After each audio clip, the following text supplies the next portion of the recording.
मा लाबोखोलै watermelon watermelon गरमनि मोजां जागोनलै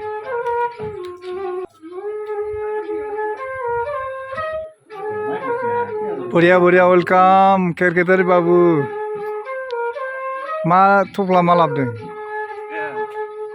वाटारमेलन बढ़िया गरमनि थु नेगासिनो दङ नोंथांमोननो फ्रिबो मोननो हागौलै बियो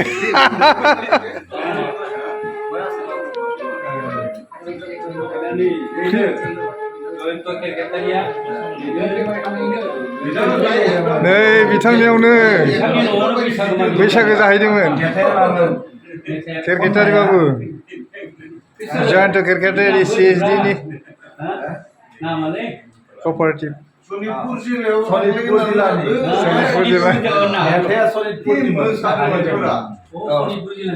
सनितपुर जिल्लानि बेखौथ' बुंनो हागोनलै मोजां धुम मा होनोमोनलाय माबा लाबो आदा बाक्सा जिल्लानि सना लाबो आदा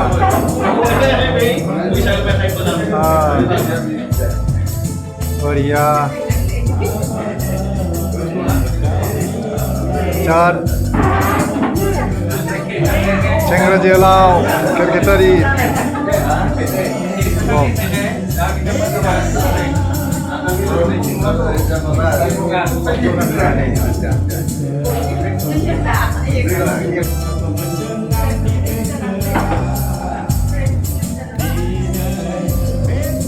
बयनिख्रुइ सेंग्रासिन ना जयन्त केरकेटारिया हिर'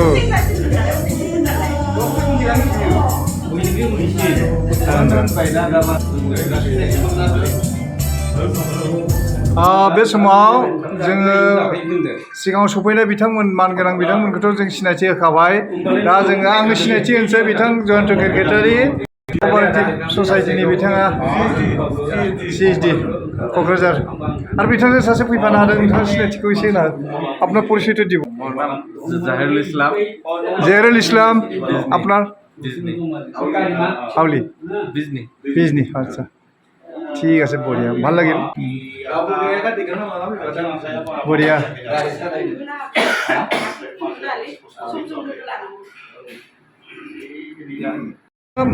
बेयो माने इन्टारभिउ नङा जास्ट फंनै बिथांमोना जिहेतु बरदेसन नार्जारि गाहाम हामलायारि बिथाङा खौरां लानो फैनाय बागै एसे just two lines Mukul Basumatary बिथाङा बुंगोन बेवहाय मोनफैनानै मानि थाखाय फैदों मोनफैनानै बोरै मोनदों बिथांनि देहा सोलेरनि डेभेलपनि बागै नुनानै माबायदि नुदों दाथ' मोजाङानो नुदों नाथाय मोजां नुब्लाबो ओरैबायदि गोसोआव फैगोन माने आं बरदेसआ रिटायार जानानै गामियाव फैगौमोन माने आंखौ सोंदोंमोन आगै नों रिटायार जानांगौ क'क्राझाराव थांगोन ना नों गामियाव फैगोन नङा आं गामियाव थांगोन बिथाङा क'क्राझार हागोन ना हायाखै होनना बुङो होमब्ला आं सानबाय होमबा नों जुदि गामियाव फैब्ला आंबो गामियाव थांफिनगोन बरिया मानो होनब्ला नोंथाङाथ' दा गुवाहाटियावसो आं गुवाहाटियाव फैब्ला गामिनि सैमाफोरा मेगन मोदै जायोमोन भद्रेश्वर आं आरो दा गणेश पुलिस गामियाव फैबा गामियाव जों साथामजों सोरांलाङो जोंहा मा खालामनो सोरांलाङो माने मोसानानै रंजानानै माबा रंजानानै मोसानानै बाय खासे मस्ला जाबाय आरो खासे मस्ला जाबा जा मेथाइ खननाय मुड फैयो माने रेवाज आरो बे अखानायै मानसि हराव बे होमबासै एसे बोनो हालाय आदानि देंखोखौ एसे बोनो हानाय अखानायसिन एसेखौ दे दा मेथाइ खननाय मुड गैयाब्रा दे एसे बेयावसो दे एसे आन्थोसे जा दं गायक दं अखानायै सिनायसि हराव बे होमबासै गैलाब्रा बरिया बेखिनिखौ बरिया सम्पका जोंहा आदाया मा बुङो बेयावसो नोंथांनि आदानि लिरनाय दा दंबोयो बै बिदारिया बै मामोनलै आजां गाजां संसार बे मेथाइ जोंनिया आरो हरसे सोलोंलाङो एकदम आरो मोनसेया मा गणेश पुलिस आरो बे आदानि मेथाइआ Itu dia lain. Dua lain. Azang-azang संसार सागरनि. Oh. बे मेथाइआ उसां बादां मामोनलै बावगारबाय मामोन बे मेथाइआ बे दोंसे आरो बे अखानायै सोलोंलाङो एकदम ओरैबायदि आरो जोंनि उद्देश्यआ मा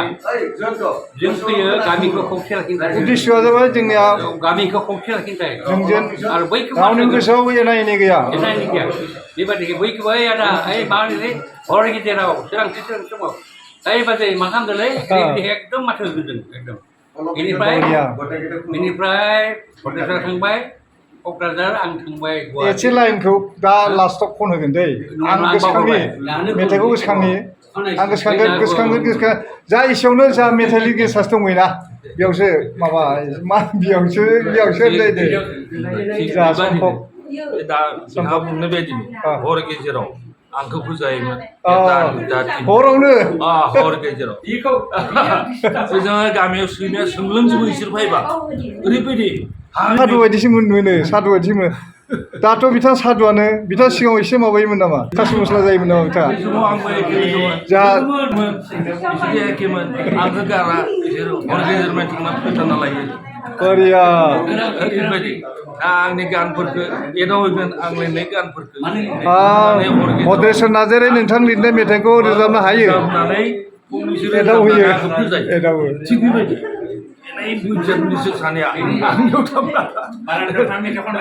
मोजां मोनबाय जा गोदोनिनो एखेबारे गोदोनि सम्पक रामसियारि माने मेथाइ लिरगिरि बा बिथांनि मेथाइखौ भद्रेश्वर नार्जारिया रोजाबो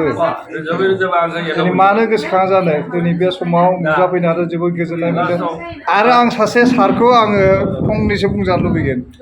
रमेश रामसियारि बिथाङा बे ओनसोलनि एखेबारे बिथाङा नट अनलि सासे अफिसार बिथाङा सासे एकदम माने जोबोद माने मा होनो बेखौ हिउमेन रिसर्स माने मानब सम्पदखौ रैखा खालामनो थाखाय बिथाङा सासे सिबियारि फंनै आङो मिथिनो लुबैगोन रमेश रामसियारि खुलुमबाय रमेश रामसियारि बागानपारानि बुंनो गोनांथ' जेबो गैया दिनै जोंहा भद्रेश्वर नार्जारि बिथांनि जिथु देहानि हालोद आरो बेखौ जा खबर लानो फैनाय बे गासै गेदेमा बिथांमोनानो दङ खबर लानो फैनायनि थाखाय बिथांमोनखौ आंनि गोसो सिंनिफ्राय साबायखर बावदो जोंहा बेयो आंनि निजा भागिन आरो बेयो निजानो बायदि भद्रेश्वर नार्जारिनि निजे आंनि भागिन निजा भागिन बे बेलायाव भद्रेश्वर नार्जारिया आंनि भागिन जुवाय बिजामादै दा थांनाय बारावबो दिनै बोसोरसेनि सिगां बिथाङा बेबायदि एसे खोब माइल्ड मोनसे स्ट्रक जादोंमोन आरो बेनिफ्राय जाहाथे जानाय नंला बा जानाङा होननानै जों बयबो आर'ज खालामदोंमोन बुंदोंमोन खिन्थु आरो दिनै मा कारनाव जाखोथाय दिनै बोसोरसेनि उनाव जाबावबाय बिथाङा जे मेथाइबो रोजाबो आं बेखौ मिथियामोन सिगां जुदिअ बिथाङा आंनि बिजामादै थेवबो जोंनि बहुत सिनियर बहुत सिनियर दिगन्त रामसियारिनि जोंनि जिथु बोसोरिका मोनसे फालिदोंमोन बेखायनो मोनसे खुगा मेथाइ रोजाबदोंमोन होमबासो खुगा मेथाइ रोजाबनायाव आं मेथाइ रोजाबो होननानै मिथिदों आरो बेनिफ्राय दाखालि जोङो फैगौ जुलाइनि 7 तारिखआव रुंसारि बिष्णुज्योति अरखियालारि बिष्णुज्योति देग्लाय जागोन 8 तारिखआव 8 जुलाइ खालि जोङो बिथांनि जितु सुजुना गालांनाय लेखाफोर बे 8 खान लेखाखौ जोङो सरजाबजोबनानै गांसे बानायदो आरो बेखौ बिष्णुज्योति बसारिनि दिनै 25 बोसोरिया जितु थैनाय सान बेखौ जुलाइनि 8 तारिखआव जों बे खालि मोनसे लेखाखौ जोङो बेखावनो होननानै साननाय जादोंमोन आरो बै बेखावनाय बे हाबाफारियाव भद्रेश्वर नार्जारि बिथांखौ मेथाइ रोजाबनो होगोन होननानैसो सानबाय थानाय जादोंमोन हागोन बिथाङा रोजाबनो हागोनथ' मोनदों जे बिथाङा दाखालि बैसागो जानायाव रंजानायाव सादेनलि जेनेबा मा होनो मेथाइ रोजाबनायाव बिथाङा दिनै बेयाव अलप जाबावबाय आं आसा खालामो गसाइया जाहाथे बिथांखौ थाब रिकभारि खालामो आरो फिन रोजाबनो हानायनि 7 जुलाइ खालि 7 जुलाइ बागानपारायाव बिष्णुज्योति बसारिनि 25 बोसोरिया थैनाय सान मेथाइ रोजाबनांगोन आरो बै खालि बिष्णुज्योति बसारिनि 8 खान लेखाखौ सरजाबनानै गांसे लेखा बानायनाय जादों आरो बेखौ जोङो उद्बोधन खालामगोन आरो बेयाव नोंखौ मेथाइ रोजाबहोगोन होननानैसो सानबाय थानाय जादोंमोन आरो रोजाबखानांगोन आरो बिनि थाखाय दा जोङो अलरेडि प्रिपारेसन खालामगासिनो दङ इसोरा जाहाथे लेखाखौ थिग मथे टाइमाव ओंखारहोयोब्लानो जागोन प्रग्रामा 43 किल' 43 ब्लेक kilos राइसनि जुस बानायदों आङो बेखायनो 43 किल' जागोन नामा नङा सानदों जुमाय राइस माने इ आसलखौसो ए थारमाने मा मोग्रिबग्राखौसो गतिके 43 किल'नि ब्लेक राइस मोनसे एसे गिदिर आच्छा बानाय रोसि बानायखाजोबना दोनदों मेडिसिन नामा इयो ब्लेक राइसआ गासिखौबो बाहागो लानो थाखाय खावलायनाय अ सार जाबाय ओइ महेश दाखौ बुंखानाय सार जाबाय अ सार बे ब्लेक राइसआ मुलि नामा बयबो जाते एसे एसे लोंनानै बयबो जाते मुक्ति मोनजोबो बिजामादैया जाते मोजाङै रिजाल्ट होनो हायो सिन्था खालामनाय जाबाय दोंसेबाबो बरिया थिग जाबाय अके गोसोखौ स्ट्रं खालामना थानांगोन आरो आङो गोदान जोंहा सोद्रोमा मानगोनां सोद्रोमा नुजाफैनो हादों बाहागो लानायनि थाखाय जोंहा आरो इसोरनियाव आर'ज खालामबाय थाबैनो रिकभारि जाथों आरो गुबुन सासे मानगोनां सोद्रोमा प्रनय कुमार ब्रह्म सफैनो हादों खुलुमबाय नोंथांखौ एसे टु लाइन्स बुंनो होगोन आरो सिगांथ' एसे बुंनालै जोंहा सार नङाबा नोंथाङा एसे बुङोबा खबरखौ मोननायनिफ्रायनो उसुखुथु मोनबाय थादोंमोन खेबसेबाबो नुजानो खेबसेबाबो मोगा मोगि जानो बेबायदि साननाया जोबोद हांखुर जाबाय दङमोन दिनैहाय नुजाफैनो हाबाय आरो जिखिनिखौ नुनानै जिखिनिखौ बिनि सावस्रिखौ जेरैबायदिहाय आसा खालामना फैदोंमोन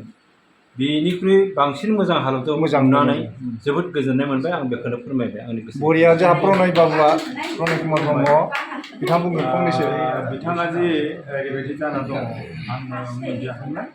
नै दा मानगोनां सिस्टारखौ आदाया खौरां होदों बिथाङा फन खालामबाय जे रिफेरि जाना दङ बिथांनियाव जों थांनांगोन ओमफ्राय टाइमखौ थिग खालामनांगोन ओमफ्राय मा टाइमाव हागोन बेनिफ्राय 12टा टाइम लाबाय ओमफ्राय आंखौ बुंहरफिनबाय थिग टाइमावनो मोनफैदों नोंथाङा 12टा टाइम लाबाय जोंहा गबिन्द बर' फैगासिनो दङ नुजाहैनांगौ होननानै बुंनायखाय आरो फरायसालिनिफ्राय आङो 12टा 10आव ओंखारबोदों माने सरकारि सहि होना फैबाय सरकारि सहि बिदिनो ओमफ्राय बे आदाखौ आं बिदि जादों होनना मिथियाखै आरो ओमफ्राय आङो हांखुरावनो आङो तारातारि स्कुल जोबनायनिफ्राय आं फैबाय ओमफ्राय दा जिथु सावस्रिखौ मोजां नुबाय दा नुनो मोनबाय आङो एसेबां माबायाव दंमोन जेब्लाबो फैगासिनो दा बिथाङा 1982 मायथाइयाव 82 औ बागानपारा हाइ स्कुलाव कचिंबो खालायलायनाय जादोंमोन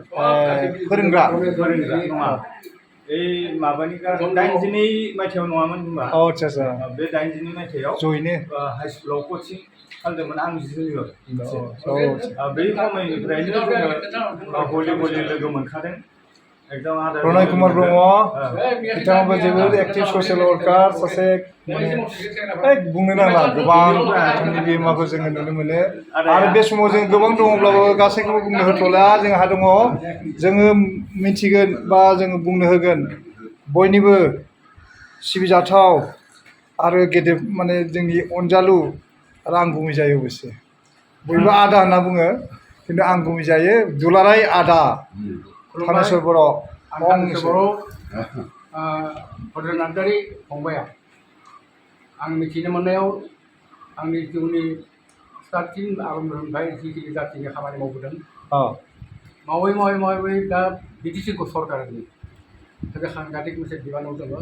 दा एकाउन्ट अफिसार दा एकाउन्ट अफिसारखौ नि सायाव खामानिफोरा बिटिसिनि गभर्नमेन्टनि खामानियानो सोलिलांदों दाखालि 17 तारिख ना दाखालि 17 तारिख आच्छा थांदों रायजोनि खामानि थाखाय बिथां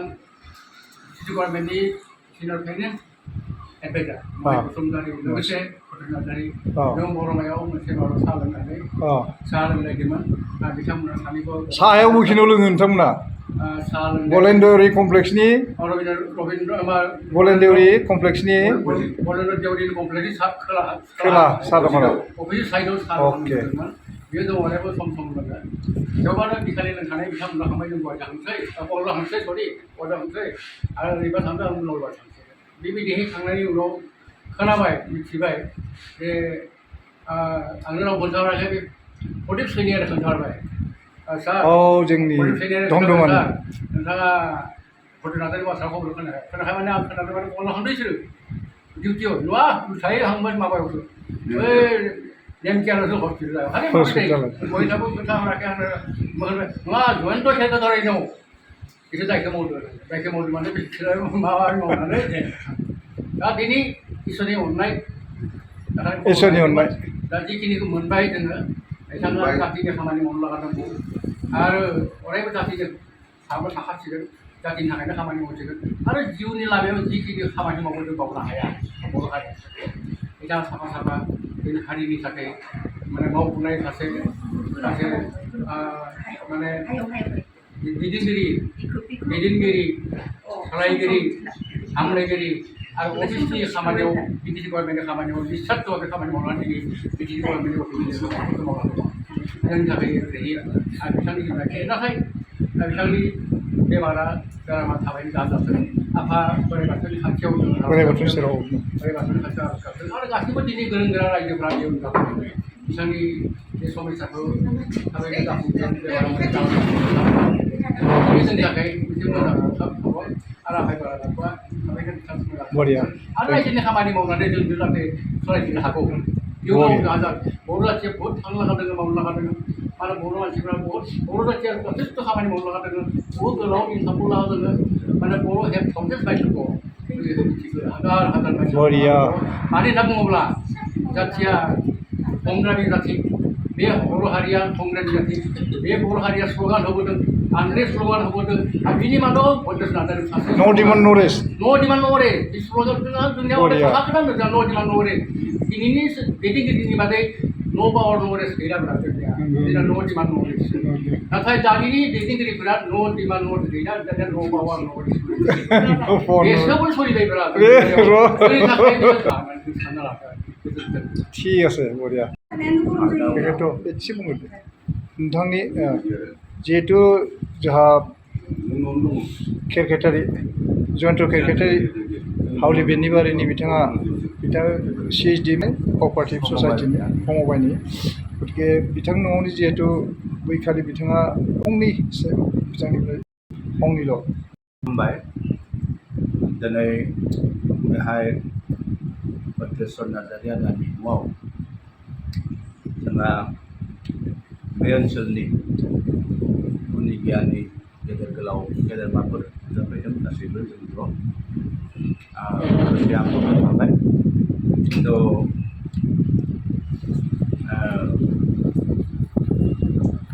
आदायाथ' जेनेबा आगोल खनसे बेबायदि फिसायै माबा मोनसे जाबायमोन दाखालि हथाथनो मोनसे घटनाया जाबाय मा माने काहिनियारि जाबाय जों आसलते खोनाखाबाय जों आसलते थारमाने रेन्ज रभारनि मालिक जानो थांदोंमोन रेन्ज रभारनि मालिक माने गारि जोंहा जे जितु हावलि राज मन्दिरनि खेलाया थारमाने पारमिसन मोनैनि थाखाय रासआव जायाखैमोन आगोल थांनाय रासआव जायाखै गेजेरावनो जेब्ला बिटिसिआव फैनानै प्रथम बाजेटनि मिटिंखौ थारमाने CMआ फैनानै मिटिं खालामफैबायमोन बेखालि थांनाय समाव हावलियाव हाबनानै राज मन्दिराव हाबनानै बे पारमिसनखौ होलांबाय राजमेलानि 16 तारिखखौ होनो हासिगोन थिग बिदिनो बेखालि आंबो गैयामोन आङो बिहुनि आगोलनो अरुणाचलाव दं अरुणाचलाव दंहैयोब्ला आङो 16 तारिखआव अरुणाचलनिफ्राय फैदों टाउननिफ्राय आङो 16 तारिखआव फैदों बैसागो नालाय रायजोफ्रा बेरायबाय थ' आंनियाव बैसागो नालाय हाबनो हायासै रायजोफ्रा खारन आंहा रावबो गैया नालाय न'आव बैसागो टाइमाव नोंथांनियाव रायजो हाबाखैमोन गैया आरो खालि आंखौ मोनाबिलि बेलासियाव फन खालामबा होनबाय आं फैगासिनो दं गाबोन रायजोफोरा आंनाव फैदो होननानै बुंबाय स्पेसियेलि आं इनभाइट खालामबाय 17 रायजोफोरा इनभाइट थिगासो जोङो थिग बै 17 खालिनो बिथांमोना बाजायाव जोंनाव फैगोन बेबायदिनो बे समाव जेब्ला आङो 17 तारिखआव फुङाव बिजनिनिफ्राय ओंखारबाथाय आदा भद्रेश्वरा आं फन खालामदोंमोन जे आदा ओरै बाथ्रा नोङो रेन्ज रभारनि मालिक जाना जाया गारि लटारि 1 नम्बर बेथ' गारि रेन्ज रभार गारि नङा होमबा बेसेबां दामनि गारि बेलाय मोनब्लब जादों जेनेबा 1,300 थांगोन खोमा दामा ओरै आरोखि बेनिफ्राय बे जाबाय लानांगौथ' होनबालाय लोगो हमलायगोन दे नोंबो फैबायबा जोंबो फैबायबा लोगो हमलायनो होननानै जालायबाय फैनानै जोङो ज' जालायबाय हावलियाव टिकेटखौ लानाय जाखोना जादिया हावलियाव जोङो ज' जालायबाय स्मृति रेखा धाबायाव स्मृति रेखा धाबा स्मृति रेखा धाबायाव आदाया मा खालामबाय हयथ' टयलेटआवबो थांदों आं फैनायनि आगोल आरो बे जायगायाव नोंथांनियाव स्मृति रेखा धाबा धाबायाव मधुपुरियाव जों मोनगाना साहा लोंखांनानै जों न'आव थांबाय थांनायनि उनाव आं थारमाने जोंहाथ' रावबो न'आव थाखाया नालाय आङो बाजार साजार खालामना लाना फैखादों माबा फैनानै आदै मोननायाव आङो संनाय खावनाय माबा माबि खालामनो होबाय आरोखि दा बैसागो नालाय सोंबायसो बैसागोआव जिहेतु जों जुदि बेलेग खामानि गैयाब्ला मावनो गोनां जुदि आर्जेन्ट खामानि गैयाबा बैसाग जानोसै दे रायजोफोरबो फैगोन होननानै थाबाय जोङो सोब गासै एरेन्ज खालामजोब्बाय जोंहा साउन्ड सिस्टेम एरेन्ज खालामबाय माबा एरेन्ज खालामबाय रायजोफ्राबो लासै लासै फैबाय थाबाय आरो माने मयेल दादायाबो बुंबाय जे आदाया बिराद मोजां मेथाइ खन रोंगौलै जालायबाय दोंनैसो खनबायबो रायजोफ्राबो लासै लासै फैबाय मोसाबाय माबाबाय ओरैबाय रंजाबाय गासैबो हिट जालांबाय हिट जाबाय अनेक मेथाइफोर खनदों